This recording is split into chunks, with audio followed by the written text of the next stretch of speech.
And unfortunately, Harry's going to go, and if he feels he's going to go and he's never going to be criticised again, never going to be held to account again, and there's going to be never any more bad publicity, I think he's living in cloud cuckoo land. Well, he loves his wife and he wants to do what's well. I love my wife, but she didn't stop me doing what I like to do. Imagine witnessing what the entire world celebrated as the most romantic event of the decade, a royal wedding that promised to redefine the British monarchy. But what if everything you saw on television was nothing more than a carefully orchestrated illusion? What if the reality behind those golden gates was pure misery? Oh, I was there, hated the day. The day was a miserable day. Arthur Edwards, the legendary royal photographer who has captured the British royal family's most precious moments for over 4 decades, finally shattered a fairy tale myth surrounding Meghan Markle and Prince Harry's wedding with a confession that stunned the royal fans. Edwards isn't just any photographer. He's the one providing a visual chronicle of royal history. He's witnessed Charles and Diana's tragic love story, captured William and Kate's genuine romance, and documented countless moments that have defined a monarchy's legacy. His lens has seen real joy, authentic celebration, and genuine family unity. But on May 19, 2018, he encountered something completely different. It was the worst royal engagement I ever did, a royal wedding I ever did. Those words should send chills through anyone who believed in the Sussex love story. Behind the polished broadcasts that mesmerized millions lay scenes of genuine discomfort and calculated chaos. Distinguished guests suffered through punishing heat, cramped seating, and an atmosphere thick with tension and unease. Senior royals, people who had dedicated their entire lives to serving the crown, found themselves marginalized, shoved into back rows, while Hollywood celebrities, who barely knew the couple, occupied the best seats. He was angry, and I felt, we were punished for that. This wasn't a traditional royal celebration. It was a meticulously staged spectacle designed to maximize media exposure and launch a personal brand. The authenticity that typically characterizes royal ceremonies was replaced with calculated moments for cameras, crafted to redefine the couple's public image rather than unite families. Edwards lamented that he was unable to capture a single, usable photograph due to deliberate camera avoidance. The fairy tale was crumbling before it had even begun. The sheer scale of the spectacle could not mask the brutal reality endured by those actually present. While millions of television viewers swooned over the romantic pageantry, guests adorned in heavy formal attire were battling unrelenting heat that transformed the grand halls of Windsor into a veritable pressure cooker. Hundreds of distinguished attendees wilting under brutal May sunshine, their 1,000-pound outfits becoming torture devices in the suffocating atmosphere. Women fanned themselves desperately, makeup streaming down their faces, while some visibly struggled with the harsh conditions that completely undermined the carefully crafted image of grace and composure. I've done some really lovely royal weddings. I did both King Charles's weddings. I did William's wedding. I did Andrew's wedding, I did Sophie and Edward, they were lovely occasions, but that today, I couldn't get out of Windsor quick enough. Edwards watched in horror as the very people who had built their lives around royal service suffered in uncomfortable silence. He revealed that conditions were so unbearable that guests literally couldn't wait to escape Windsor Castle. But the physical misery was nothing compared to the psychological humiliation of the seating hierarchy. The most shocking betrayal came in how the couple systematically marginalized their own family in favor of celebrity spectacle. Loyal royals who had dedicated decades to crown service found themselves relegated to less visible corners, while Hollywood celebrities with tenuous connections basked in privileged positions. Imagine Oprah Winfrey, who had met the couple exactly once, strutting into a front row seat while actual family members strained to see over her head. George and Amal Clooney paraded through prime positions, despite never having spent meaningful time with Harry or Meghan. The message was crystal clear. Star power mattered more than loyalty, service, or family bonds. Photographers, crucial to immortalizing royal moments, faced unprecedented sabotage. Edwards described Meghan and Harry's calculated avoidance and uncooperative demeanor that resulted in a near-complete absence of publishable photographs, an unprecedented occurrence in his 4-decade career. It was just hopeless. And then the carriage shot, when they went past me in the carriage, they looked the other way. So For me, it was a disaster. This wasn't camera shyness, it was deliberate punishment of the British media disguised as a wedding celebration. The atmosphere, charged with forced smiles and hidden frustrations, hinted at deeper divisions that extended far beyond the ceremony. Every uncomfortable moment, every calculated snub, every breach of protocol was foreshadowing the very public rifts and family warfare that would consume the Sussexes in the years to come. The world witnessed a fairy tale, but everyone actually present experienced the opening act of a royal disaster. But while the royal wedding disaster exposed the cracks within the monarchy, another battlefield was emerging. One where Meghan Markle's Hollywood ambitions would face their most devastating defeat. The entertainment industry she had once sought to conquer was about to deliver its own brutal verdict. Initially, Meghan's transition from royal life to Hollywood mogul seemed promising. A lucrative Netflix deal, high-profile partnerships, and the backing of industry titans like Oprah Winfrey suggested a golden future. But behind the glossy announcements and carefully crafted press releases, a different story was unfolding, one of professional disappointment and industry-wide backlash. With Love, Meghan, her flagship Netflix series, became an unmitigated disaster. Despite massive marketing budgets and prime promotional placement, the show failed to break into Netflix's top 300 most-watched programs of 2025. Industry insiders describe Meghan as seriously freaking out over the catastrophic ratings, with sources revealing she keeps insisting something's gone wrong, while deep down, she knows people just aren't tuning in.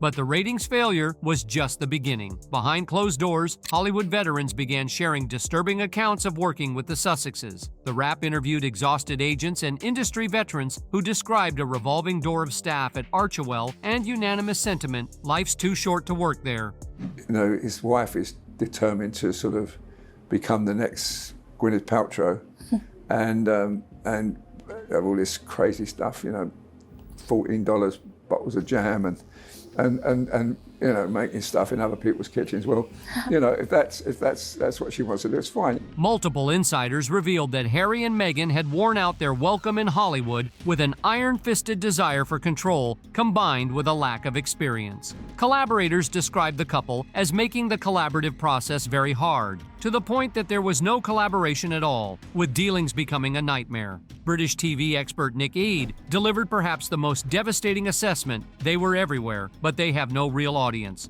Nobody cares. He compared them unfavorably to Hollywood royalty like Beyoncé and Leonardo DiCaprio, noting that industry insiders were saying, "We have Beyoncé, Goldie Hawn, George Clooney. We don't need these two." Even longtime supporter Oprah Winfrey reportedly began distancing herself, refusing calls and meetings, a strategic retreat that signaled to the entire industry that the Sussex brand had become toxic. Comedian Ricky Gervais publicly mocked Meghan's desperation, calling her a wannabe celebrity who can't give it up and telling her to move along because you are not the actress Hollywood wants. Meghan's repeated attempts to reinvent herself, from lifestyle guru to hospitality mogul, were met with industry skepticism. Critics questioned whether her royal roots gave her an unfair advantage, while others pointed to public scrutiny as a potential liability. The woman who had once commanded global attention was now facing the ultimate Hollywood punishment: irrelevance. When he was here, he was a prince of the realm. He was somebody. He was someone so important. But by 2025, the reality of this media reinvention was starkly at odds with the original narrative. Netflix's own semi-annual report revealed the numbers. With Love, Meghan, her flagship cooking and lifestyle show, debuted in March 2025 and ended its first 6 months as the platform's number 383 most-watched show, with a total viewership of just 5.3 million since release. In the context of Netflix's library, this was not only underwhelming, it was shockingly low for a flagship original, outpaced not only by blockbusters, but by reruns of old seasons of Suits, Lost, and Dexter. For comparison, Suits, Season 1, featuring Meghan from her pre-royal days, ranked number 151 with 9.3 million views, nearly double what her new show achieved. This sharp contrast didn't go unnoticed in the industry or the tabloids. While Meghan Markle continued to drive millions of social media clicks and gossip headlines, she failed to convert that curiosity into sustained viewership. The phenomenon was clear. The world was still fascinated by her as a subject of discussion, but not as a lifestyle content creator. Critical and public reception was just as brutal. UK critics dubbed With Love Meghan baffling, uninspired, and tone-deaf. Viewers mocked details like the heavily staged kitchen setups, stilted conversations with celebrity friends, even down to the infamous pretzel incident, which meme makers pounced on relentlessly. IMDb scored the series a dismal 3.2 out of 10, with thousands of reviewers describing it as dull, lifeless, and cringeworthy. Social media commentary regularly outperformed clips from the show itself, a sure sign that the real action was in the jokes and memes, not the content. She's brilliant. I mean, she's a great actress. And I just feel a lot of the time we see a lot of the actress and we don't see the real person. Inside Netflix, sources described a tense environment. The second season of With Love Meghan had already been filmed before the first aired, a risk that left the streamer with little recourse when feedback soured. Plans to cross-promote with other Netflix properties stalled. Meanwhile, another Sussex project, Polo, executive produced by Harry and Meghan, ranked at number 3,436 with 500,000 views, essentially vanishing without a trace. Reports of excessive creative control clashes, chronic re-editing episodes, and distrust between Meghan and production teams became rampant. One anonymous veteran noted, "It was all tightly managed, but the magic just wouldn't come. It was stifling." The backdrop to this streaming spiral was an intensifying public and professional skepticism. Marketing efforts that might have turned the tide instead added fuel to the backlash. Netflix's own promotion of the show sparked online campaigns urging viewers to hate watch for the memes, further separating Meghan's content from genuine fandom. But while the Hollywood empire crumbled around them, a more disturbing pattern was emerging from the wreckage, one that veteran royal photographer Arthur Edwards had been witnessing for years, but only now felt compelled to expose. According to Edwards, who has photographed the royal family for nearly 5 decades, Prince Harry isn't just a willing participant in their public disasters, he's a victim of systematic manipulation. Edwards revealed in his most candid interview to date, allegedly saying she acted like a director on set. The 85-year-old photographer described watching Meghan orchestrate the wedding with military precision, barking orders, demanding perfection, and orchestrating every moment while Harry stood by like a dog at her side. I think this all began really about the time of Harry's marriage to Meghan. I mean, sort of much later in life, because up until that point, certainly up until the point of, their mother's death, they were very much at one. Edwards' first-hand account paints a chilling picture of control and manipulation. He witnessed Meghan giving cues to the staff, adjusting the timing of her steps, and even controlling Harry's movements throughout the ceremony. But the manipulation extended far beyond the wedding day. Edwards noted that Harry's entire demeanor had changed after meeting Meghan. Ever since he decided to leave the royal family and go his own way in the United States, and he's just behaving, I think, sometimes appallingly. Honestly, when you think about it, Meghan's not talking to her family, and Harry's not talking to his family, and there's one common denominator there. The implication was clear. Meghan had systematically isolated Harry from his support systems, just as she had abandoned her own family. Edwards described witnessing moments where Meghan would treat staff like background extras in her performance, rather than showing kindness on what was supposed to be a joyous day. Palace insiders later confirmed that staff members had never experienced such blatant disregard for established protocol, and that some reportedly cried due to the working atmosphere. The transformation of Harry from beloved prince to follower has been particularly painful for Edwards to witness. Sources within Hollywood and royal circles have noted Harry's increasing detachment and susceptibility, with many speculating he was being manipulated by Meghan's relentless pursuit of fame and control. Recent reports suggest Meghan has been orchestrating dealings behind Harry's back and sidelining those who voiced concerns. Prince Harry betrayed by Meghan has become a recurring headline as insiders reveal Meghan's team plotting outrageous deals without Harry's knowledge. Well, he loves his wife and he wants to do what she will. I love my wife, but she didn't stop me doing what I like to do. Edwards' testimony destroys the fairy tale Meghan has been selling the world. But while Arthur Edwards' revelations exposed Meghan's stranglehold over Harry, an even more devastating truth was emerging. the calculated obliteration of one of the most sacred bonds in modern royal history, the unbreakable brotherhood between Prince William and Prince Harry. What Meghan accomplished was nothing short of psychological warfare, systematically dismantling a relationship that had survived their mother's tragic death. Breakup of sibling relationship. I think this all began really about the time of Harry's marriage to Meghan. The annihilation began the moment Meghan identified William as her greatest threat. Diana's former bodyguard had witnessed these brothers as inseparable allies throughout their traumatic childhood, bonded by shared grief and mutual protection. They were more than siblings. They were survivors who had weathered unimaginable loss together, creating an impenetrable fortress against the world's scrutiny. Meghan recognized this brotherhood as the ultimate obstacle to her total control over Harry. She understood that as long as William remained Harry's trusted confidant, she could never achieve the complete dominance she craved. So allegedly, she launched a masterful campaign of psychological manipulation designed to poison Harry's mind against his own brother. The destruction was methodical and ruthless. Meghan began planting seeds of resentment and paranoia in Harry's ears, convincing him that William was jealous of his popularity and happiness. She twisted brotherly concern into malicious interference, transforming William's protective instincts into evidence of betrayal. Every attempt by William to voice concerns about the relationship was reframed by Meghan as royal arism and family sabotage.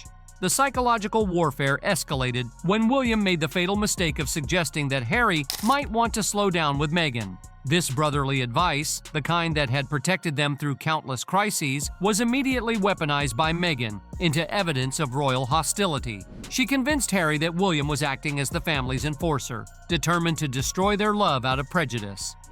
I don't think that we can ever have peace with my family unless the truth is out there. The transformation was horrifying to witness. Harry, once fiercely loyal to William, became increasingly hostile and defensive. The brother who had stood by William's side through their mother's funeral now viewed him as an enemy to be defeated. Meghan had successfully reprogrammed Harry's entire emotional framework, replacing decades of brotherly love with suspicion and resentment. The psychological manipulation reached its crescendo when physical violence erupted between the brothers. The confrontation that Harry later documented revealed the complete breakdown of their relationship. William, desperate to save his brother from what he recognized as emotional manipulation, had resorted to physical intervention. The fight that followed, with William grabbing Harry and knocking him to the floor, was the death knell of their brotherhood. Meghan's victory was complete. She had taken two brothers who had been each other's closest allies and turned them into bitter enemies. The relationship that had survived Princess Diana's death, media age, and pressure had been completely destroyed by one woman's need for psychological control. I love him deeply. There has been a lot of pain between the two of us, especially the last 6 years. None of anything that I've written and anything I've included is ever intended to hurt my family. The aftermath was apocalyptic for the royal family. William found himself abandoned by the brother he had protected and supported for decades. The future king was left to navigate his royal destiny alone, betrayed by the person he had trusted most in the world. Harry, meanwhile, had traded his family's love for Meghan's approval, burning every bridge that had connected him to his royal heritage. The most chilling aspect of Meghan's psychological warfare was its permanence. Royal experts now describe the brothers' relationship as beyond repair, separated by more than geography. William has reportedly stopped even discussing Harry. His protective anger transformed into cold indifference. The brother who had once been William's closest confidant has become a stranger, forever lost to Meghan's manipulation. Meghan's greatest achievement wasn't marrying a prince or securing wealth and fame. It was accomplishing what no external force had ever managed: the complete destruction of the Wales brothers' unbreakable bond. My wife was the one that destroyed the relationship between these two brothers. She had taken two young men who had survived unimaginable trauma together and turned them into permanent enemies, ensuring that the royal family would never be whole again. The woman who claimed to bring love and healing to the monarchy had instead delivered its most devastating psychological wound: the permanent fracture of a brotherhood that had been the royal family's greatest source of strength and hope. Arthur Edward's devastating confession has finally exposed the truth we've suspected for years. Meghan Markle's royal wedding wasn't a fairy tale. It was the opening act of destruction. From the suffocating chaos of Windsor Castle to the calculated manipulation that shattered William and Harry's Brotherhood. Edward's 40 years of royal photography revealed a woman who weaponized love to gain control. The fairy tale mask has finally slipped, exposing the cold reality beneath. Meghan didn't join the royal family, she conquered it, destroyed it, and left nothing but broken relationships and shattered traditions in her wake.